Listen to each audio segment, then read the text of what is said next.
Da-da-da-da-da-da-da! You sound insane. You realize that?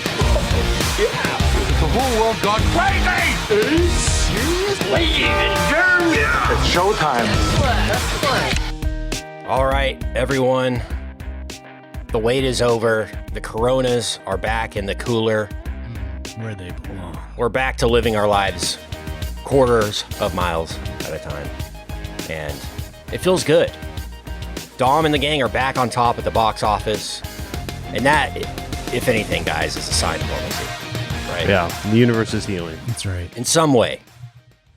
And maybe right where we belong. Yeah, maybe the most theoretical, or as Bo Burnham would put it, making a literal difference metaphorically is what Dom and the gang are doing right now. That's right. Yeah. So, man, it did feel great to be back, to be watching all the trailers that would go before a big movie like Fast 9. Did you get movies we've been seeing trailers for a year and a half now? Right. Yeah. But in the theater, it feels different. That's right. Doesn't it? That's right. It feels different. It's like hearing your favorite song on the radio, you know? There's something different about it, even though you've seen it on YouTube 100 times or whatever, or on TV. But yeah, man. Ryan, did you see the Jurassic World teaser? No, we didn't get that in our theater. I guess that's like, I thought it was IMAX exclusive. I didn't know if they had it on the, I saw this on the, you saw the Dolby Vision. I saw the THX certified theater. Okay. I almost took a picture of that. I was like, THX certified? Is that a branding from 97 that they never took down that they were selling? But I saw what do they call it? Limax. Oh, okay. It's called XD or something. The fake IMAX. Sure. It was so blurry. I was like, it was just like the regular projector on a bigger screen. Like they just blew up the picture onto a bigger screen. Like there's no compensation for resolution or anything like that. I was really bummed out because I thought I was paying for like this premium thing. I had forgotten about Limax until I sat down and started watching the trailers. And it was like, man. But the Dolby Vision was good though, right? Yeah, man. The sound in that place is ridiculous. Yeah. The subwoofers there. Yeah. I lived by one of those near my old house. And so before, pre-pandemic, that was my weekly theater. And I think I saw Avengers Endgame, I think I saw in a Dolby Vision. And yeah, it's like they have a subwoofer in the ceiling or the floor or some kind of thing. Like it's like shaking. Yeah, it's like a shaking experience. Yeah. It's really cool. It works well for this kind of movie. That's what we saw in the Heights as well, was the Dolby Theater. And that was cool because it's a huge screen and a big theater and great sound and stuff, but you don't need your seat shaking for a really cool dance number. It's not quite as effective as going around a racetrack or something, Speak for yourself. Well, it was awesome for, the Rankings' own Dr. Weiser, great friend of the show, to show up in a premium vintage Toyota Supra for the occasion. Yeah. He drew quite a crowd. A lot of money on that. Peeled out in the parking lot of Grapevine Mills. Right. It was good. It reminded me of old times. It reminded me of 2002. Yeah, he confided in me afterwards. He was like, I took out a lot of debt for this car, guys. I'm in a lot of trouble. Oh yeah, man. But worth it. The Supra, man, the prices, that's going to be a vintage classic, man. It's the O'Connor. Didn't that just sell at auction for like $100,000 or something? I think the one that he drove in the first one. Paul Walker drove, just sold. Like I saw that over the weekend on Twitter. I don't remember how much it sold for, but yeah, it wasn't that much. It was like maybe 2/3 of a dinosaur. It was pretty. Yeah, 2/3 of a Triceratops. Speaking of the Jurassic Park, it's not bad. See what you did there. Tied it all back together, Brian. Well done. Well, they need to do something, and I'm sure we'll get here in this conversation. Where Fast is going to go from here, but they need to do something with the heist and dinosaur embryos, like the first Jurassic Park. Where Dennis Nedry would bring back Wayne Knight into the crew or something. Dennis Nedry is still alive and he's got a burned face and he's like, "Dumb, got to get those embryos off the island." I got you, Dennis. I will write that script right Dennis. Now. I got you. Let's make it happen. I got you. You're my family, Dennis. I met you back in the DR. They got to transport the embryos in a Corona instead. Yeah, they got to of drive off the shaving island cream being chased thing, by yeah. T-Rex. Must go faster.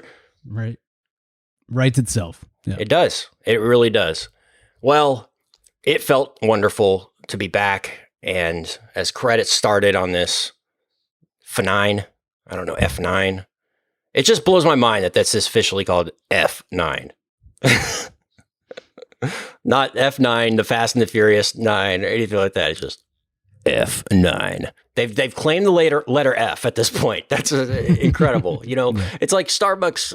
You'll shorten the logo. You'll remove letters over time, and people eventually recognize it. Now it's just F, F9. So here we are with F9. They had the vintage Universal logo at the beginning of this. That kind of threw me off. I thought we were getting into the MonsterVerse or something with that old Universal. Yeah. I was like, it was going different. for something here. Yeah. I saw it on IMAX too, real IMAX, and but I caught wind of the Jurassic Park trailer, so I showed up 15 minutes late, timed it perfectly. Didn't Yeah. Not see interested. it. Thanks. I was kind of in a heard hurry anything anyway, about and it. I was like, I'm good. I'm not going to rush. It'll be fine. I haven't heard much about it. I didn't think it was any sort of a big teaser or anything. I think it was just a couple 30 seconds or something of footage. I don't think it was like a first scene of the movie Dark Knight thing or anything like that. Like you might get it in IMAX. I remember what movie was it where they showed the Star Trek Into Darkness opening scene. I remember seeing that in IMAX before. It was maybe I remember that too, maybe but I The don't remember what it Hobbit or was. something. I don't know. Yeah. It was something that I saw in IMAX. And Maybe the what was the Sandra Bullock Clooney? no, it wasn't Gravity. Gravity. Yeah. It was before that. It was I don't remember. But yeah, I just remember seeing that and being just blown away. It was in 3D too. It was like, gosh, this next Star Trek is gonna change cinema. And it didn't. That I think that opening scene really is the best scene in the movie, maybe. But it set my expectations very high for what was to come. Maybe it was a Christopher Nolan movie or something. That's what I was thinking. I was trying to think of. I don't remember. Yeah, it might have been Interstellar. It's gonna drive me crazy if I try to rack my brain. But we start out F9 on kind of a flashback, guys, to a 1989 NASCAR, and the Toretto family were kind of the original Earnhardts, right? Mm-hmm. Basically, I didn't know this about Toretto, that the roots of the racing, and so we get kind of the vintage flashback scene to start. It was The Hobbit, Kent. Just so you know, It was okay. No, There you go. exactly. I've only seen like 5 movies ever on IMAX, like opening weekend, so it had to be something like that. So yeah, we get some background on a young Dom and their dad, the race car driver, and the young Jacob Toretto, and then we've got a tragedy involving the father Toretto, and we don't know what happened, but we know that it tore Dom and Jacob apart in some way, scarred Dom, and that's where we start. That's where we set the stage. We Enter. were just talking on the preview to this when we went through on the VIP and talked about all the Fast saga to this point. That Dom is a character we all have a great affection for without knowing much of him. Sort of the enigma of Dom, right? And so Right, that's what makes him so great is we don't know much about him. Yeah, and now we reveal peeling some back the past. layers. Did you like that? Did it have Joker effect for you? Do you like Dom that just sort of exists in a vacuum, or did it add to the Dom mythos to know a little more?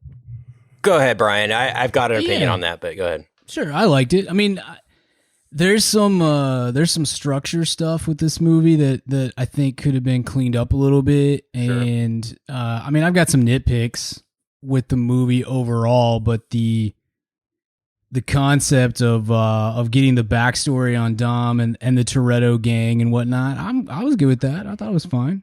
I mean, it's funny to think that, again, we talked about last week in the retrospective, we talked about how they come from like literally from stealing DVD players to being the only crew that can take down like a cyber terrorist and whatnot. And it's kind of funny that to think of 20 years ago, I was sitting in a theater similar to this. Maybe it was at Grapevine Mills Theater, and That's and when watching. Grapevine Mills was popping, though. Yeah, dude. Oh, yeah, it was a big time theater back then. But yeah, maybe I was sitting in this theater and I was watching this movie about street races and stuff. And now here I am 20 years later, and we're getting like a full on origin story of the random thief character from that movie. It'd that'd be a weird one to try to explain to yourself 20 years ago. Be like, yeah, you see that Yeah, guy? exactly. Listen, that character's worth $50 billion. Yeah. And Not only are you still going to be seeing these movies in 2021, but there are going to be 9 of them. right. And there's going to be a spin-off too. So technically 10. They got a ride at Universal. I mean, it's wild. And it's the wild. biggest- When are you going to introduce biggest, yeah. Coop to the Fastiverse? I was thinking about that the other day. When he was little, like 1-2 years old or whatever, I watched some of them with him because he liked that. I mean, little kids, it's Cars just- and stuff. yeah, cars and blurry Music, motions and yeah. all that kind of stuff. I was really into it. Now Ja he's Rule. probably like right in that age range where it's like all the women might pose some, where he's like, Yeah, hold no, I on, get what's it. going on with this? So You could show them this one. This one was very light. yeah, on the this one was booty front. super clean on that Yeah. front. But yeah, I mean, I could figure it out. We could find ways to. But like I always say, it's like it's not just Kenny Handler or whatever. It's like I want him to enjoy these movies, Right. the ones that I care about. I showed him Independence Day this weekend for the first time, and that was one that I was like, "Ooh, this is a risky play. Like he may not be into this." Yeah. I Yeah, he really could- wanted him to, so. He could watch them too early, and later in life, he could come, when he does watch them, and he can realize that you did, in fact, Brian, turn your back on family, and that would be I know. horrible. So I you don't want that to I happen. don't want him to start at this asking stage. questions Yeah. about me or anything like that. Yeah. So Oh man, that's Do exciting. you like Gosh. Independence Day? You're burying it here. He did. I'll get into it more on our Okay.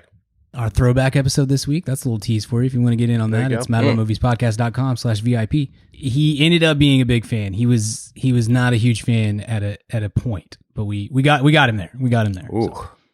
Yeah. I think when did Independence Day? He does come out? hate Vivica A. Fox, so that makes sense, probably. 1995, 96. 1996. So I was 9. How old is Cooper? Yeah. 8. He's 8. Yeah, so I saw it in the theater at that Yeah. age, and there were certain parts that I was terrified of, Yeah. but we will tease that for the throwback of the week. Right. Happy Independence Day, everyone here, by the way. And it's as they celebrate, we got to celebrate in style, and that's by shooting cars into outer space That's right. and all that. Well, that's where we start. And to answer your question, Richard, I'm with Brian on the fact that I was okay with it. Like if we're going to go any deep on any character, I feel like Dom's the one you want to go. But at the same time, it does kind of peels back the layers a little bit of the mythos of Toretto and what makes him such an enigma. So maybe over time, I won't like that. But I think this feels oddly like kind of like Star Wars, where he's kind of the central character and he's the Anakin Skywalker or whatever of the thing.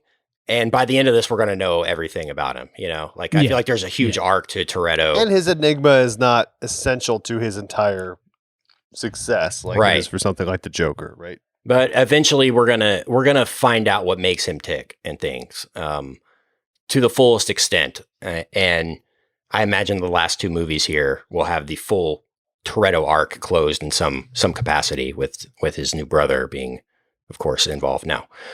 So yeah, man, that's what's funny is they go to Toretto Farms. It's Dom and his little son, and so great. And Letty's there, and they're just hanging out at the farm, and it's like, this is boring, man. Like they literally had that conversation. She's like, this isn't us, man. He's like, yeah, it's true. And then they just go do another, and then here comes Roman driving Get down right the back into it. Yeah, it's like, I love that. Like they just can't. Nothing can hold him down, man. Like they can't retire. They can't. You can't hold Dom away from the road, man. The highway I of don't know life. The domestic Come on. life is Domestic You life. can- That's what I mean. You can have family. You can be a serious family man, but once you've had a taste of dragging a bank vault down the streets of Rio, I don't know that you just go back to farm life. Like that's just Sitting on a that's too farm much. is like maybe an eighth or a 32nd of a mile at a time. It's not Yeah. that quarter. Right. You don't want to bring it up a little. Yeah.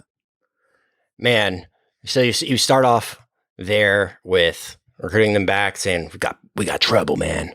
It's Project Ares. We got to go to Monte Quinto, and then we have this great, If I had a nickel, yeah, great sequence of them driving through the jungles, and this landmine sequence that blew my mind. No pun intended. But your jaw just drops, or mine does at least, at the creativity of Justin Lin and co. At what they can throw at us in these movies. You know, you just have to admire it in some capacity. The scene with Roman, you know, hanging the Jurassic Park style out of the car and the landmine. I mean, that was awesome. I mean, I don't care who you are. That was a fun sequence. Great way to start it out.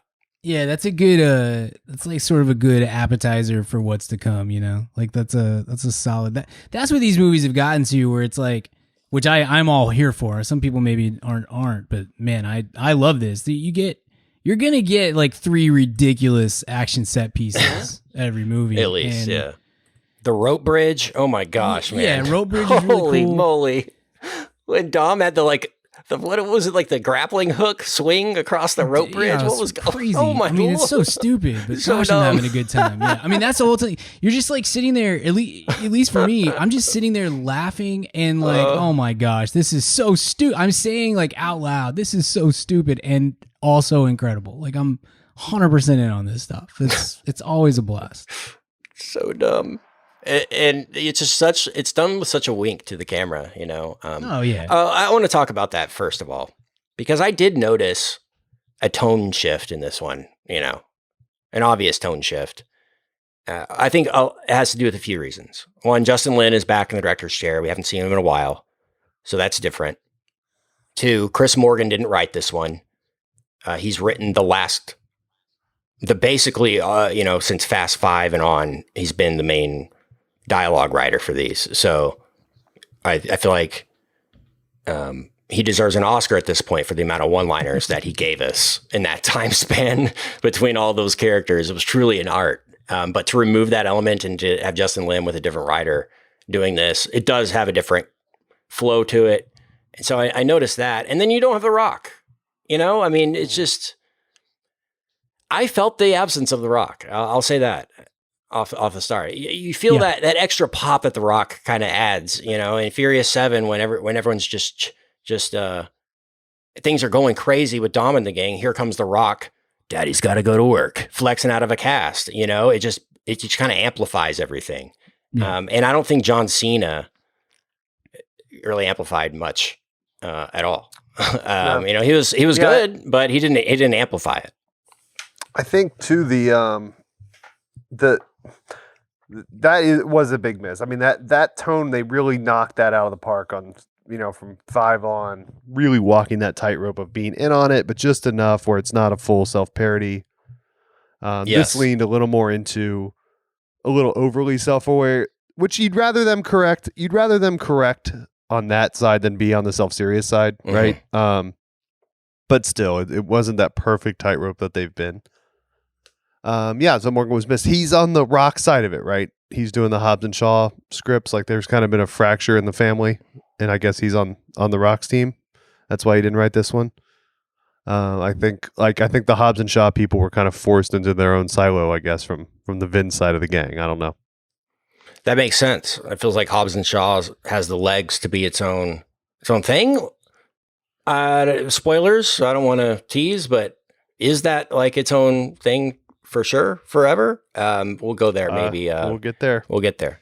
We'll get there. But I think more just being in the Rock business period is more of has more legs in the Vin Diesel business outside of this. Yeah, for sure. It's a decent bet on his side, I think. But it stinks on having him, and I hope we can get some level of him back for 10 and 11. Because I think he has the perfect voice for these. Yeah, I agree. But you're right too. I think we're missing something without The Rock. And part of it is like, so you have that scene, so you know, the very beginning, and Dom says, I'm not doing this, I'm not going. Letty goes, and then they're getting on the plane. And my brain was like, that's not enough people for this crew, because it's Letty, it's Ramsey, it's Taj, it's Roman. It's only 4 guys, and then here comes Vin, and that's gonna make it 5. And in my head, it feels like we just came off of 7 and 8, where you have like everybody's together and the team's getting bigger and bigger and bigger, and now obviously you're missing Brian, which is obviously very unfortunate and terrible circumstances and all that stuff. But to cut The Rock out, to cut Jason Statham out, even at the end of 8, even Luke Evans is kind of on the team and stuff, and so it felt like, man, what the heck happened to our crew here? We were Ocean's 11, now we're like Ocean's 5, and it's kind of it's a little bit of a, I don't know if a bummer is the right word, but you just kind of have this feeling of like, man, we're kind of missing something here. And then The Rock just has such an outlandish personality and presence on the screen that's just really hard to duplicate. And once you kind of get used to that level of energy, it's kind of hard to go back to not having that, I think. So I thought as the movie went, they did a good job of, they bring back Han. That's cool. You get Mia back in for the first time in a couple movies. So you're adding to the crew as you go. And then obviously they spend like half the movie just reassembling the team and whatnot. And I felt like it kind of got the vibe as it went, but it did feel kind of clunky for stretches. When it wasn't in an action set, it kind of felt like, man, we're not necessarily struggling. I wouldn't say we're struggling, but it definitely didn't feel like they were firing on all cylinders at that point, for a good chunk of this movie. Yeah, there's some clunky stuff, man. I don't know, maybe we're invincible, Ares. I just don't like the whole plot line of Project Ares. We're going to control everything. I just think it's such a clunky. Why are we going out on this? I feel like what made this thing so fun for so long was what it was grounded in a weird sense of reality of somebody strapping a bank vault to a Mustang and pulling it out of down a street and stuff, things like that. Whereas now we have all these theoretical hacks and taking over the world with digital code and all this type of stuff. It's just like, I feel like Fast and Furious should be way more about grounded in reality, driving cars fast, flipping cars. That's what we should be kind of. That should be the motivation here, not this comic book style kind of villain plot line that we got going on with Cypher. I don't know. It's just kind of, why do we have to go out this way? And maybe what they do with Mr. Nobody now, he becomes more of the real, I don't know, villain or whatever in the end, and that could be interesting because I think Kurt Russell's great and a real action star and all this kind of stuff that we could get at the end, I'm so out on Cypher, dude. I'm so out. I don't care. They're going for like this Hannibal Lecter thing with her now and being in this glass cube and just being a menacing presence. And it just doesn't work for me at all. I don't think any of that worked in this film. And it feels like that's the Thanos of this, this end here. I like the Cypher as a character. I love Cypher. Love that she's in these. Love the credibility she brings to them. For whatever reason, seems like she has fun with it. I'm pro Cypher. What about you, Brian? You got to split the difference. Yeah, I kind of like Cypher, but I also feel like I think you kind of hit the nail. Too. Yeah, it's like the most '90s like action name ever. I love that. Yeah, for sure. Cypher Cage. It just seems like it would. Cypher Rage was After Earth, wasn't it? Yeah. I think Cypher. You're right. Cypher. She's gonna fight against Duke Lacrosse in an action film. Duke Lacrosse. No, like I kind of like it, but I do think you hit the nail on the head a little bit there, Kent. You can feel the Avengers-fication of this series. Sure, maybe that's a bit, and that's okay. Like I'm not against it, and love those movies, and that's one of the. I mean, that's basically the highest grossing movie of all time. So you understand like why you do this kind of thing, and it better also than making an Avatar. Right, exactly. Yeah. More That like was a weird choice to have Luda show up in just blue paint. I don't know. It was odd. It was an odd choice for me, but I feel like they've gone down that road for no reason though. I don't feel like they've as long as they've got crazy car chases and The Rock, I feel like people are going to be in on these. I don't think people go because of Project Ares is really resonating, I don't think you're wrong. I just think it's kind of the natural outcome of this is where we're trying to outdo ourselves every single movie, and we're doing that with the stunts, but we feel like naturally that has to involve the plot and the story as well. I would say it doesn't, but I also understand that you do run the risk of like just totally spinning your wheels for the sake of action. Where the stakes aren't higher every movie. Sure. Yeah. I like them I think these movies are at their best. Cypher doesn't bother me at all. I think she's fine. The treatment of her in this one was a little odd because I think there's a lot of things in this movie that are just a little odd compared to the rest of the series. But I kind of like the series the most when it is heist based. I mean, Fast 5, love that stuff. There's the Fast 6 thing where they're kind of brought in to take down what's his name? Is it Owen Shaw? I think it's Owen Shaw. It's Owen first, yes. Yeah, there's a little bit of a heist element to that as well. By 7, we're kind of setting all of that aside, and then 8 is where we really get into this whole like, if we don't stop them, then the whole world's going to the electromagnetic pulse. Right, and I think that is, again, it's like, it sort of feels like the natural progression just because we got to top each movie, but also it feels like that's what every action and franchise type movie is doing. We've got to have global stakes all the time.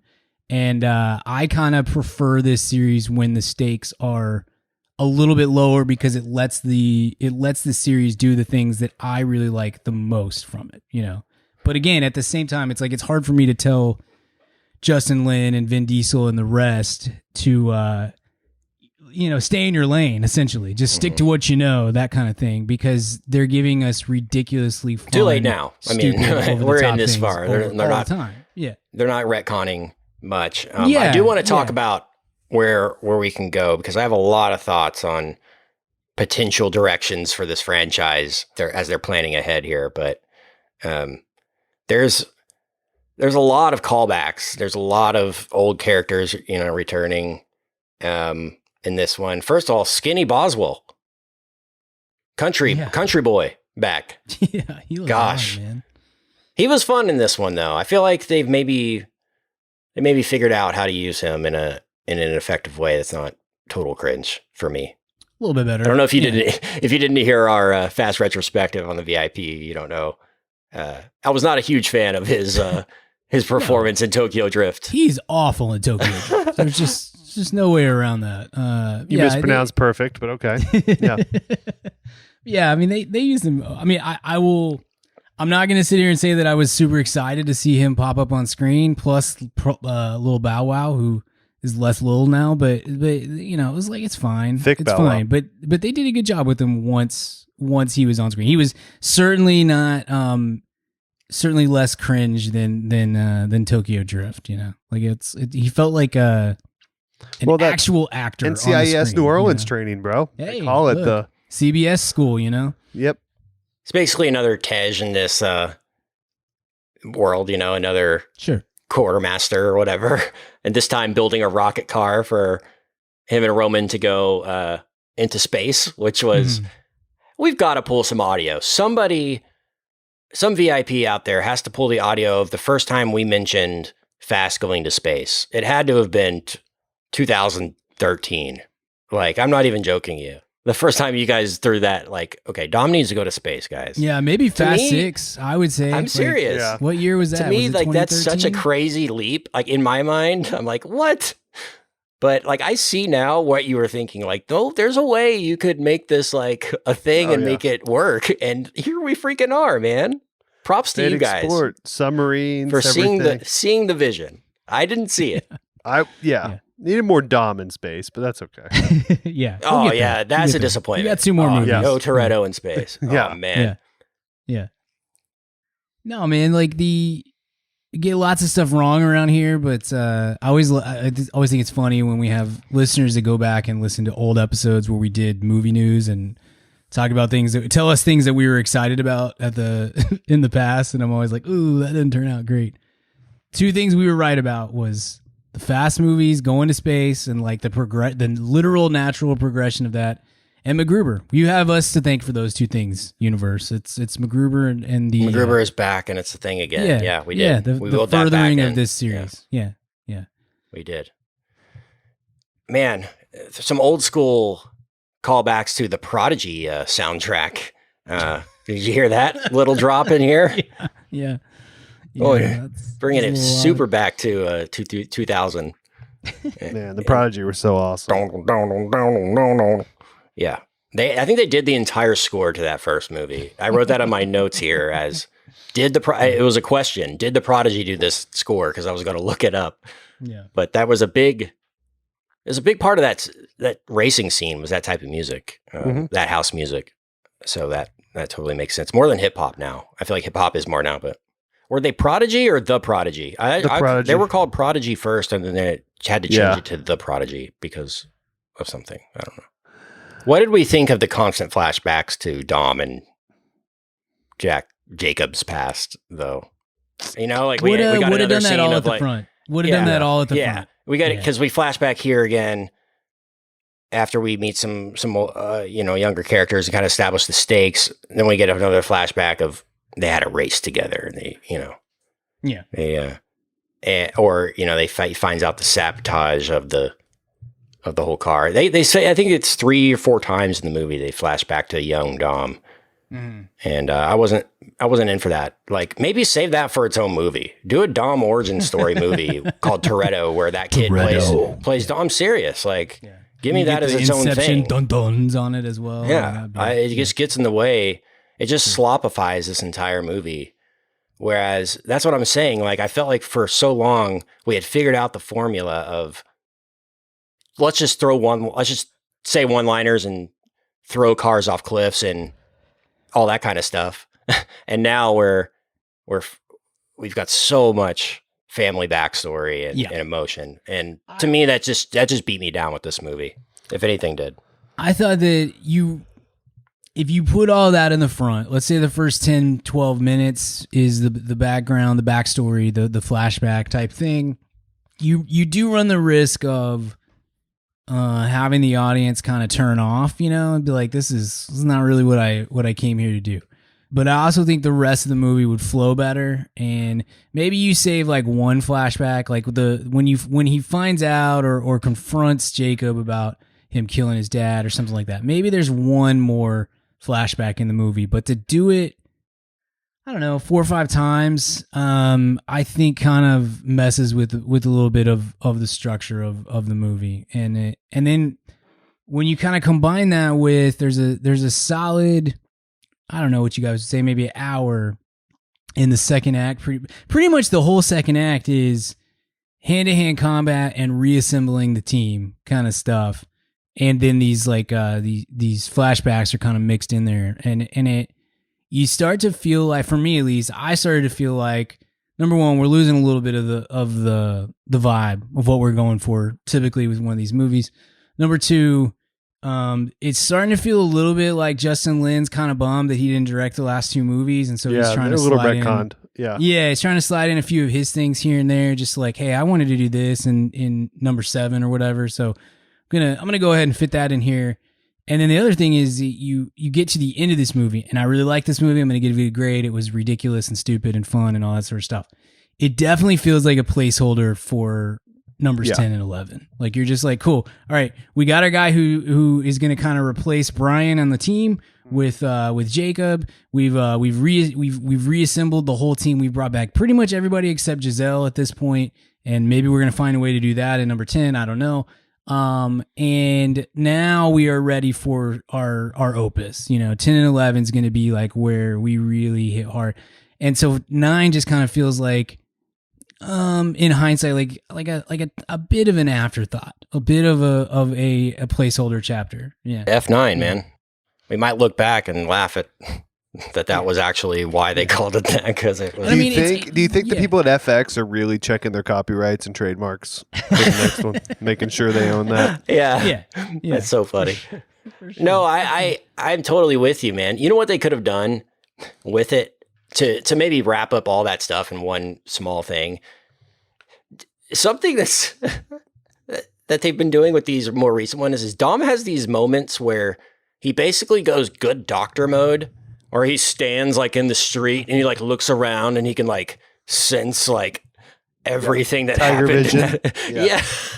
This weird, where he could sense the past or whatever. He should have just done that, done that once and then have him, view his past or whatever at the racetrack, which they do that. He does that on the racetrack. Sure. Or when Jacob first pulls up in the movie in the jungle and it makes the weird eyes at Dom and drives away, Letty could have been like, "Who's that?" And then Dom could have been like, "That's my brother Jacob." And then you go him with some narration, with some clips, it'd be like, me and him worked with my father back in the day. It didn't work out, and have all that, just like literally a minute of stuff with Dom, clear all that exposition up at the beginning and never go back to it. That's what I would have been. Yeah. That would have been my strategy of attack, my plan of attack, Sure. had I been storyboarding this thing out. But Yeah. holy moly, Helen Mirren. We get her behind the wheel of a freaking car this time, guys. Yeah. Yes. Amen. That was So awesome. awesome. I love that. That's Did y'all the see the spinoff interview I with want. her Yeah. today Yeah. about her kissing Vin? Did y'all see Yeah. this? No. Yeah. What? Somebody asked her, and I'm sorry, I don't know I'll go back and look and see if I can find the original, the guy who wrote the article, but he basically said you guys had such great chemistry. It really, like, I found myself wondering, are you guys going to kiss? And so he asked her about it, and if she would have done that if that was in the script, and she was like, absolutely, I would. Of course, I would have. Like, no, just immediately was like, yeah, I'm totally on board. So it was pretty great. She's the coolest. She's awesome. Well, we also get involved now. Bodak Yellow, aka Cardi B, shows up in the plane to assist Dom and the gang. I was surprised because I thought we were going to get more Cardi B in this. Feels like this is just a teaser for the eventual spin-off franchise, and she will be a part of that. But it was very Iggy Azalea in Fast 7 there for a second. Oh, It yeah. was like, That will look terrible immediately. Like, Yeah. But there was She has a little more legs, no pun Yes, intended, really, for sure. than For Iggy sure. Azalea. Okay. But yeah, it's not gonna. I can't Iggy Azalea. honestly. was I like Cardi B's minutes music. long. I like Cardi B's music, but Cardi B is like the personification of the caps lock key. She's just like, it's just like, take it down a level. Like she's just at me all the time, and I love her music is great, but like, I don't think I need her leading a fast movie. I don't know if I can get For behind me, that. it's I more think that'd just be a little that too scene much. is super shoehorned in. It's like we got to we got Cardi B. Cool, she wants to be here. Totally awesome. I understand. Let's find a way to use her. That's I how- think she that's could be the good deal. in doses, right? But Sure. but Just- she I'm she sorry, can be I a wanna little too circle much back for real fast. sometimes. It's Kyle Buchanan from the New York Times, and the quote, this is just incredible. She says, "With Vin, oh my God, of course I would, but only if he talks to me before and after, because it's the voice that I really get off on." Sleeves. God, she's the best. The Groot voice. She's the How's best. she married to? She's married to like Taylor Hackford, who's made some Oh, fine films, yeah. but he doesn't seem like the most fun guy. Super like, fun, yeah. just seems like a normal, but he must be awesome. Like, totally changes my perception of him. Right. She was with Liam Neeson like forever ago, and that's the couple we need back. No, Oh man. I'm sure she's very That'd happy in be her great. marriage, but that's Where's Liam Neeson in this series? dude. How is I he ask not myself every time. Dom's dad. Come Could on. happen. Yeah, I know we it's still amazing. got 2 left. Yeah. I mean, I don't think Dom's dad. I think he plays. I think there's only one role he plays in this. I mean, do you want Oh, me to? really? Yeah, there's only of O'Connor. course. No, Brian Mills, the character from Taken. Oh yeah. He just Yeah, pops up. we Yeah, just bring. It's like we say we yeah. bring him in as MacGruber. No, we Yeah, bring in yeah. Brian Mills from Taken. I'm in. Yeah, that sounds great. And Dom's like, they took your daughter, and he's like, they did. Here's what I was He's like, thinking. 3 times. that 3 daughter's a times. family. He's like, it is. You were And they just thinking kinda look at each other. you were saying earlier, Brian, that that the heists are your favorite part of this, and I agree. Fast 5 and 6 were my favorite. But so here's what we do: we call the last one Furious 11. We bring Danny Ocean in to recruit Dom and the gang. Boom! Bring it all together. Okay. Yeah. Yeah. That's good. That's strong. I'm in. I mean, again, there's very few things. Soderbergh would direct a fast movie ridiculous too. conceits How you can awesome come would up that with be? that I'm not going to be on board with. Like, that sounds fine. All of those things sound good. Yeah. That would be freaking great. But I'm all for these crazy, they've been thrown around all weekend, all these crazy crossover ideas for Furious. First of all, speaking of Helen Mirren, did you see that Dom said, or Vin, I call him Dom. He is Dom. Dom said that he would like to do a Fast and Furious musical. Yeah, I saw that. I'm out on that. Yeah, I've seen him sing karaoke. The funniest thing is that great. Dominic Toretto is his character name and Vin Diesel is his real name. Like I that. know, right? Yeah. Vin Diesel is a name that if you wrote it in a fast script, they'd be like, that's a little too on the On nose. the Yeah, he's Like, yeah, his name is can't be Vin Diesel. Yeah. Yeah. Yeah. That feels very MacGruber's list of guys Yeah, it to does. assemble, Yeah. Tug Beamer. Yeah. Vin Diesel. I was thinking about that the other day. Tug Vernon Freedom. That would be crazy. I've looked at Universal's IP. The only thing that stuck out besides Jurassic Park, which definitely makes sense to cross that over, is the Mummy, the Brendan Fraser Mummy. I feel like they could reboot that in some weird way with, like we got to call to Egypt. Something's going on in Cairo, and here comes Brendan with a the King Tutankhamun is escaped or whatever, and they got to drive around and find it. I don't know, but there's certainly like some crazy things they could do after Fast 11. Like if you want to take it in some crazy spin-off directions, I feel like I'm all for I'm all for doing that. Yes. But what throws a wrench in this is that Amblin is with Netflix now, and Amblin has the Jurassic Park IP. So Amblin could, after these, Jurassic Worlds or whatever they're under with Trevorrow are done, they could take that to Netflix. So I imagine Netflix will pay more than Universal to have that, but we'll see. But that could eliminate Fast from crossing over with Jurassic Park if they aren't able to make the rights work. But yeah, what about Dom and the gang? Volcano maybe, big like an earthquake situation, Racing like a down San a Andreas. volcano? Oh man, Yeah. that sounds awesome. Yeah. Volcano's strong. Here's my honestly where I wish they would go with this, and it sounds stupid because it is such a cop out. Time travel.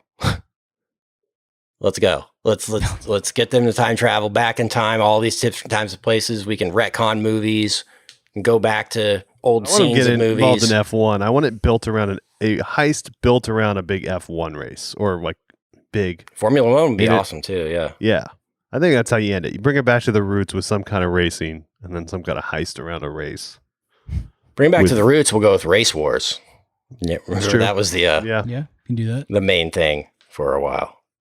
Here's another Universal property, Death Race. Oh man, Statham in that too. Yeah. Yeah. Paramount owns Transformers, but Tyrese did say over the weekend that he wanted to cross over with that. It's like, dude, you played. How can you be in both things? He's in both of those. Yeah, it would not work well, but I'm sure he would get quite the check. Let's talk about Han, man. Han's He's back, Let's do baby. it. Yeah. One of the best characters in the whole piece. He's awesome, Yeah. dude. He really is. I miss him. I missed him a lot. I miss Giselle in this series too, and it's inevitable they bring her back right after what they do with Han in this. It feels like they're going to give Han kind of an arc at the end here too. More than just like this movie. Yeah. I don't know if she's coming. You know what I mean? I don't know that. Yeah. Well, she's such a big star. I feel like they'd try to get her Yeah, back. that's what I'm saying. I Yeah. don't know that she's interested in coming back. I think she would be, these but I don't things, think they could so- afford her. honestly. Yeah, could be Maybe. could be some of that. But I mean, yeah, they don't. She gets killed off in that movie, but you can always do that. I mean, it's no more. It wouldn't be any different than Han. I mean, you don't see his like body explode or anything like that. So same with her. They've established that in this. Unless your head explodes, and maybe even then, you're still not dead in this. Yeah.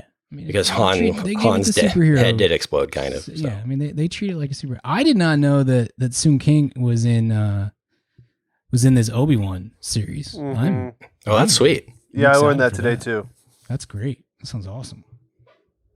What did we think about the main bit of this movie with the electromagnet car?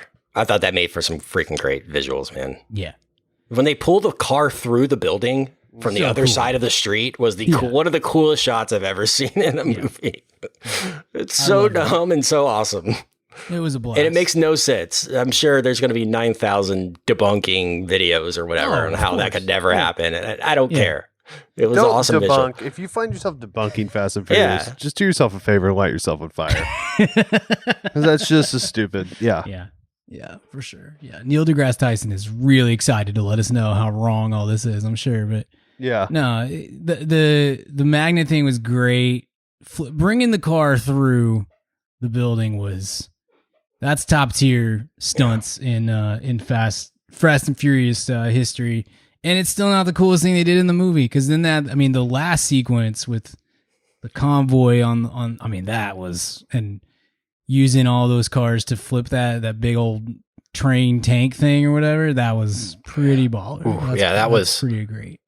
That reminded me of the Dark Knight flipping the semi, but on like a times 10 scale, of the size of the vehicle. Yeah, that was cool. Another line that I really liked here was, "You don't deserve to be a Toretto." It's like this prestigious. It's like being knighted or something. Yeah, you get a little pin on your lapel. Yeah, that's right. The freaking Cypher Yoda puppet thing was really bad. I wrote that as a note here. Love Mr. Nobody. Wrote that as a note. More of him. More Kurt Russell in this series. We get him like shooting guns, I think, and stuff in this series though a little bit. But you forget that this guy was a huge action star at one point. That's what I want to try to emphasize, like the action starness of him, not just the dude in the suit, is what I want to see going forward. Yeah, we get a really like crazy biblical parallel scene. Did you notice this, Brian and Richard? The like Samson. Dom and chains parallel of him pulling down with the chains, like big time. That was such a Samson. You take away his chain, it's basically like it's like cutting Samson's hair. I think that's what they were trying to go for. He's nothing without the pendant. Yeah, it's not super subtle. Yeah, but it was good. I liked it. What'd y'all think of Cena overall? I said he was fine, but he did not elevate. Yeah, for me. He didn't, and he's we're fans of his, especially in a lot of his film work's been really funny. He figured out the comedy thing first, which is normally they go in the opposite direction, these action stars. But he hasn't really been able to sell true action yet, and on a mass scale. I mean, there's things like The Marine and things like that. But I mean, on a big, he's kind of more known as a film comedian than a film, bulky person. So it was a step in the right direction for him, but it's like, I kind of know what he's capable from a charisma standpoint, and it was lacking a bit. Sure. Yeah, that's how I kind of felt. Especially when you're kind of playing him in the rock role, basically. That's a tough assignment for him. It's tough for anybody to step into those shoes and have that same kind of vibe. He's better with like Ludacris and Tyrese, given his previous film work, Yeah, that's totally true. Yeah. I thought he was good. I enjoyed it, but it's just not quite the same as, again, what you get with The Rock. Yeah, I'm with you. But I think it could be. I think they set him up well for movies 10 and 11 and what. Yeah. I think with the addition of Han too, I think that might give them enough juice story-wise to get through it, because that interests me more than Jacob Toretto. Yeah, I think that he's I said this kind of already, but I'll reiterate. I think he's the O'Connor, not the Hobbs. Right. In this story. If we're it's really Hobbs in this. I mean, it's the same exact. Yes. Luke In Hobbs. this it is. I'm against you, and then at the very end, he's like, I'm going to join the team. Yeah. You know, they just carbon copied what they Same did with with Shaw too. It's the move yeah. they do. They carbon copied the Mhm. exact formula for when they added The Rock to this for adding Cena, and that's fine. But he just doesn't. He's not The Rock, man. Like it's tough. It's tough to be Rock the Dwayne Johnson, man, the number one grossing actor in the world. So he certainly brings something to the table that few do. And I guess we'll end on this in terms of Hobbs and Shaw, and that because this ends in the post credit scene or mid credit scene. We have Han coming face to face with Deckard Shaw. So, I mean, is Deckard Shaw back in this now, or what? Because obviously we're going to have some kind of showdown between Han and Deckard. He's going to seek revenge, justice for Han. Dadgummit. So yeah, what do we think? I would guess that Pretty we're going to fractured. figure out a way to get him. Yeah, I think that's the thing is that The Rock and Vin refuse to work together. It's not Statham. It's like Statham can like cross over to the other side, maybe, you know. Cena and The Rock apparently don't like each other either. That goes back to WWE. Yeah. Oh yeah. But I Remember, think, we were at Mania. We saw them shake hands. It was a big deal. Remember? That's right. When The Rock came out and Cena showed up. It's a big deal. Yeah. Much respect, brother. Much respect for your. That's my Rock. That's my Dwayne Johnson. That was bad. That sounded like Hulk Hogan. I don't know what I was doing. Much respect, brother. That's really bad. I'm sorry. Sorry, Rocky. Man. Yeah, I'm all for. I think I'm gonna be Team Hobbs and Shaw after this. I think I'm gonna. I think those movies excite me more than this. Yeah, that movie. I think the potential is greater there for insanity than this one. I hope that they're able to fake patch it up for these movies. You know, because if we really are gonna go out with 10 and 11, then we need to get Hobbs back in here. We need to bring him back into the fold, even if those two hate each other. That would feel disingenuous, to not. Even if they're not any scenes together, you got to have some Hobbs. Yeah. Let's figure. They can film at different times. Whatever. It is what. That's what they'll do. We need those guys together. I assume that we're gonna get some kind of. I like that closer, by the way. The credit, the post credit scene. I thought that was fun. And it will let us answer for justice for Han. But I imagine we'll find some. I thought they were going to retcon it in this movie. I thought that when Han's talking about his past and like how everything went down, I really thought they were going to say that Mr. Nobody planned the whole thing and that Deckard was working for him. I'm kind of surprised. Yeah, we can't act like they haven't retconned stuff before because they bring the characters back that are dead. He was dead. They've been doing it the whole time. Yeah, you're right. Yeah, they could have done that. I felt like they could have done that really easily, but maybe they have a plan for it in episode 10. But I assume that there's going to be. I would say it's more likely that Han and Deckard will like have a little fight and then kind of patch it up more so than the next movie is going to be all about. A Han trying to kill Deckard and vice versa. You know what I mean? I assume they'll find a way to put it all together. Yeah. A couple other things here, just callbacks and great, fast notes. It looks like the 1327 house is back, being built. That was a great note at the end. Yeah. We have Brian O'Connor driving into the driveway at the end. We'll get there. What did you guys think of that? We gotta break that down. So here's the thing. I don't want them to bring him back. As much as I think it would serve the story and be cool. I think the way they did it was just so perfect in Furious 7. I thought they couldn't have done it any better than they did it. Honestly, that's how I felt at the time. With the tribute, this last time I watched it this past week, I forgot about that montage they do in the movie where they show all those clips of old movies. I mean, that's the stroke of genius with it. I don't think you can do it any better. Paul's not here to say whether he would have wanted that, so it was a thing where he was already kind of filming Furious 7 and they finished it, so it wasn't like they just did it after the fact. So it's different. And it might look weird with this technology. So I don't think they should do it. but it might be an inevitability at this point. I think it should just be established that he's still alive with moments like that, but like, that's it. Yeah, I kind of liked it. I mean, it definitely got a like one solitary tear down my cheek. I thought that was a. I think you're going to continue to find ways to like incorporate him into the universe. You know, I think Vin feels like they need to acknowledge him and all this sort of stuff, and so I thought it was pretty good. Like, if you want to tell me you're not going to do any of that stuff anymore, totally fine. Like, that's great. Because you're right. We did get a great send-off at the end of number 7 and whatnot.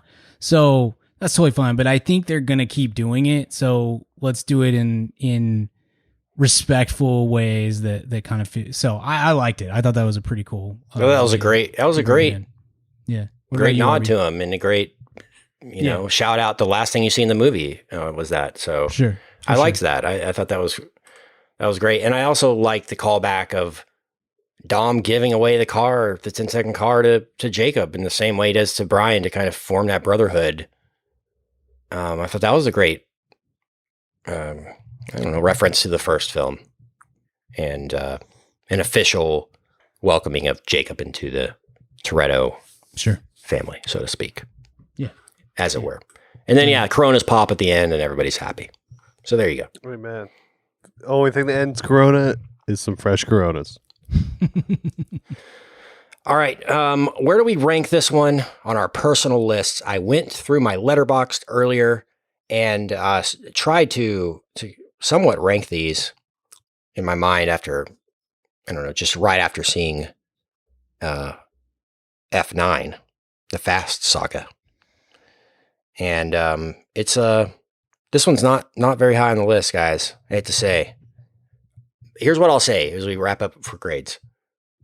This was not a good movie, I don't think, but I loved it. Does that make sense? Yeah. I hope that's an okay thesis of everything I said, because I don't know if I'd recommend this movie to a lot of people, to be quite honest with you. I feel like you kind of have to have a certain, wink to the camera or just a mindset to go into these. I think the dumb is the biggest hurdle for people to get over with most of these, is just embracing the idiocy of this, because we're so used to going in and. Yeah, but like Avengers are dumb. Like, there's a certain. Yeah, I don't think they don't have the reputation that. I just feel like every time Fast and Furious is mentioned, it's like an eye roll of a thing. Does that, do you know what I'm trying to say? I see. I don't have, I might be in a bubble. Yeah. I don't have that experience at all. Like, I don't know a single person. I feel like everyone I've tried to like say, are you into Fast? It's like, nah, man. I don't know. I might just know a bunch of like hipsters or something, but with like that crowd, it's always been the biggest with that movie nerd, but like kind of aware of its place within the zeitgeist with the context. It's always been the biggest. So I've never had that. Oh, wow. Yeah. That surprises me. I mean, it's not even to say that like everybody who goes to see it loves it. Lots of people who go see Avengers movies don't like the movie, at the end of the day, but maybe the same with this. And this one may be the one that sends some people to the other side of that, who say, no, you know what, the last one was too stupid. I'm not doing this anymore, or whatever. It's ebbs and flows, man. I mean, yeah. They're not going to make these. Well, they should, but they're not going to make these into the 20s and 30s.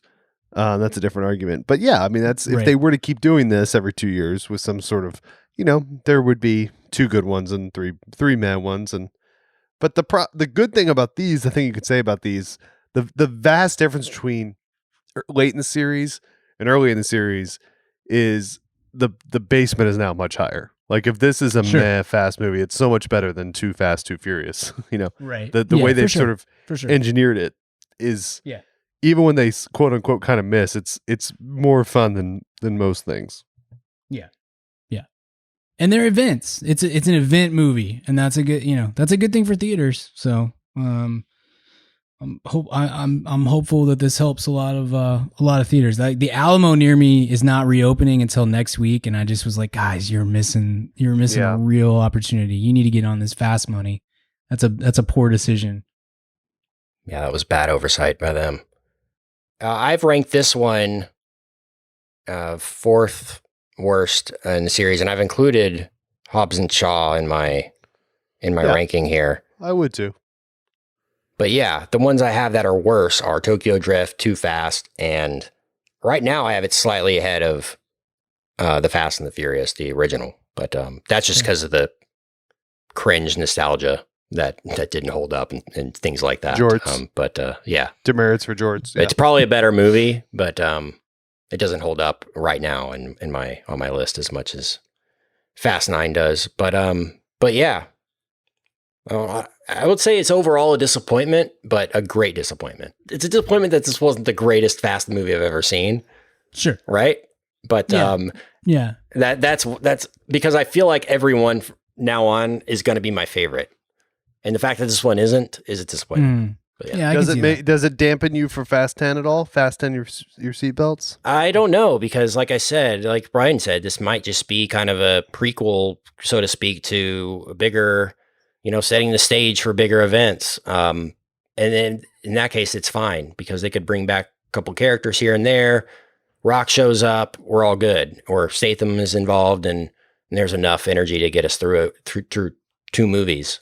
But if they keep going back and Justin Lin is trying to do this whole Dom's whole life story and Letty and just kind of basically just showing stuff that's already happened instead of stuff like that's going to happen, that's where I don't want us to go in this. And that's where I'm afraid we're going to go. We got to get Mother Toretto in here at some point. We got to get Abuela Toretto in here. They said it's going to be Rita Moreno, or that's who. Yeah, that's who he was after. He's gonna get. Yeah, it could be fun. She's going off that West Side Story hype this year. She'll be quickly in demand, very quickly. All right, so my grade for this one, guys, I'm going to go probably B. Okay. Richard. I'm going to go, I would say if it was most things, I'd go B or B+, but it's a Fast and Furious movie, so it gets a bump, so it's an A-. Oh, Michael Rooker was cool in this too. Yeah, by the way. It was. Good call. Forgot Good about catch. What about you, Brad Guy? A- for me as well. Like I said, that is a full-on bias grade, and I'm okay with it. I have it underneath. I have it behind 2, 3. I'd probably put it ahead of, I'm sorry, I said it beneath. I have it ahead of 2, 3, and I'd probably go ahead and put it ahead of both 1 and 4. But it's the lesser of the 5 through 9 range, which is where this series is really making its money. So for me, it was between enjoyable. this and Fate of the Furious for this spot. But Fate of the Furious has The Rock punching a torpedo. So that's where it got the edge. Sure. You don't have a lot of rules, but yeah. Yeah, exactly. You're always bringing that up. You're like, dadgummit, this classic. We know 10 and 11 are happening. And another Hobbs and Shaw. I guess we're going to get a female-led Fast series that they've announced. That'll happen at some point. I don't know if there's a date on that yet, but who knows? Maybe we'll get Death Race, Jurassic, Mummy, Fast and Furiosa 2. I don't know. We'll see at some point. Sounds good to me. Okay, let's hit a quick week recommend, guys. Weekly recommends. Brian. Yeah, sure. There's a book that comes out as we are recording. It comes out tomorrow, but as the listeners hear this, it's available right now. It's called Reborn in the USA. Which is, about Roger Bennett, the old Raj. Old Raj, half of Men in Blazers. I had a VIP who I won't name in case he or she is not supposed to do this, but he or she sent me their advanced reader copy a few weeks ago, which was really cool thing to do. And I haven't gotten to read all of it yet. I'm about halfway through it, but it's awesome, man. I'm really enjoying it. I don't think you'd have to be a soccer fan or be into soccer to enjoy the book. Richard's gotten super into EPL. Yeah, I've heard him. He's been promoting a ton of stuff. He's been promoting that book on a ton of stuff I've listened to. So I feel like I've read half the book already. Plus on his own pod, Totally. Yeah, the whole bit is this. It's great. Roger Bennett, if you don't know who he is, he's a soccer commentator, essentially, who does this podcast and TV show Men in Blazers. But he moved to the U.S. in like the mid '80s, and the book is kind of about him like sort of falling in love with America, trying to assimilate into American culture, but still hold on to his own, his own culture, and then to kind of bridge those two things. And then it goes into a lot of other stuff with this whole concept of America and what you love and what you don't, and all this kind of stuff. And Raj is a really funny guy. He's got a great comedic voice, and this is his first book, and so you can tell it's a first book, I think, in some stretches, but still, really quality read that I'm enjoying quite a bit. So, listeners, check that out. Reborn in the USA, Roger Bennett. What you got, Richard? I've got. I'll go with. Man, I've been working on a stupid cabin, so I haven't ingested much media. But there is a new Richard Nixon book out, and you guys know if there's a Richard Nixon book out, I've read it. And so it's called King Richard by Michael Dobbs. It's up to better. It's not quite as good as the Evan Thomas one, but very strong. So King Richard by Michael Dobbs is my recommend if you're into sort of the pathos of President Nixon, like I am. One of my favorite literary characters ever. It's a really strong one. Nice. That's a good recommend. And Roger Stone wrote the foreword for that, right? Is that correct? Absolutely. In March, helped me get my back tattoo to match. Excellent. I'm going to recommend a TV show because a new one was announced. Nathan Fielder's new show is going to come to HBO. So excited about that. But Nathan For You has been added to HBO Max.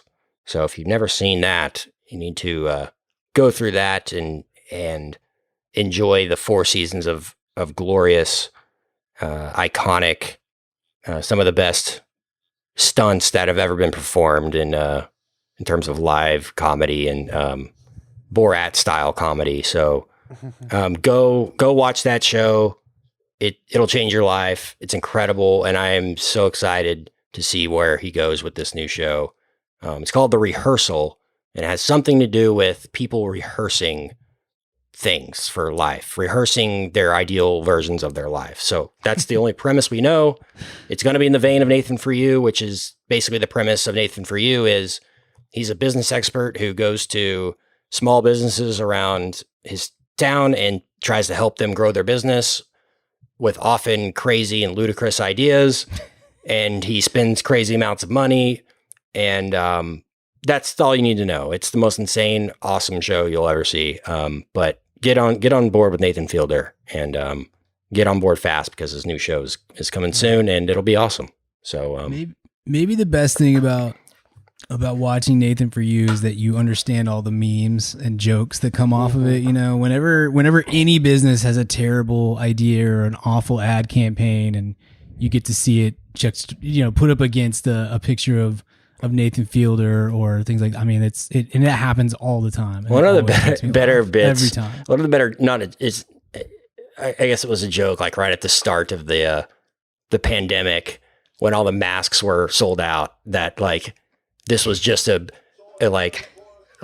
plan by Nathan Fielder for a mask manufacturer to drive up demand, because there was stuff that he did, the dumb Starbucks and the movement, like the fake a workout routine thing that he did and stuff like that you didn't know for years that was Nathan Fielder or whatever, Yeah. And the stuff that he might reveal on this that we never knew was him is going to be amazing.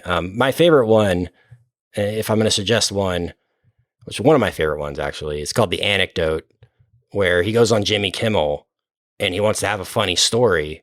So he spends $400,000 of their show's budget to create a story that would be true so that he could tell it on the show and no journalist would look it up as a lie and throw him in a Brian Williams situation. So that every fact of the story was 100% true. He did all this crazy stuff. And it involves wearing a giant suit, a small baggie of powder, and some crazy, some cops are involved. It's amazing. But it all culminates with an appearance on Jimmy Kimmel Live at the end, and it's glorious. But give Nathan For You a shot, and also the show he produces, How To with John Wilson, is very, very, very funny as well. In the same vein. But yeah, there's recommends. There's Fanine Talk. Hope you enjoyed it. And Let us know where you think Dom and the gang are going after this. Where do you want them to go? Mars. Volcanoes. I'm going volcanoes. That's. Okay. I want a Volcanoes volcano. on Mars. Come on. Yeah, I'm volcano going on center of Mars. the earth. Okay. Let's yeah, say we sounds go awesome. the other direction. Time travel. I like it. We need to go Time to. travel's fun too. Mhm. You need to go to World War II, Germany. Okay. There's some tanks. Get out of the way. All right. There we go. Thank you for listening. And if you want our retrospective talk, hit that VIP as well. Talk a lot, all of Fast movies. We love you. See you soon at the cinema. Goodbye. Hey baby, I hear the blues are calling, tossed salads and scrambled eggs. And maybe I seem a bit confused. Yeah, maybe, but I got you pegged. But I don't know what to do with those tossed salads and scrambled eggs. They're calling again. Scrambled eggs all over my face. They're making me yah-yah. The salads and scrambled eggs. They're calling again.